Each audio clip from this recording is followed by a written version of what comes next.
Important, évidemment, essentiel, puisqu'en fait, c'est parti en 2013, hein, lors d'une conférence de presse où le mouvement du Nid m'avait demandé de venir lire des témoignages des survivantes. Et c'est vrai qu'après, je me suis dit, ah, ça ferait une pièce formidable.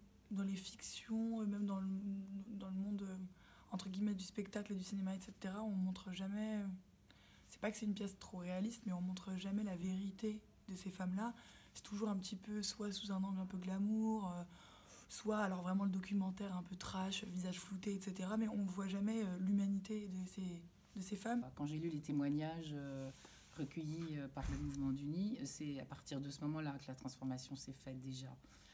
Avant même la pièce de théâtre, parce que ça a été une révélation pour moi. Ça m'intéressait de replonger dans ce monde que je connais pas si bien que ça, et du coup de m'approcher un peu de ces femmes et de voir de voir les proximités. En fait, cette pièce, c'est ça aussi, c'est un peu pour révéler les douleurs intimes et surtout pour se rapprocher, en fait, des prostituées. Parce que jusqu'à présent, ça a toujours été une distance. Ce sont des femmes qu'on voit à travers, justement, des vitrines, hein, mais elles sont surtout pas moi, quoi. Ça donne lieu à une pièce, une pièce chorale, avec des très beaux personnages, et puis de la poésie, et de l'humour, et voilà, et c'est une très belle aventure.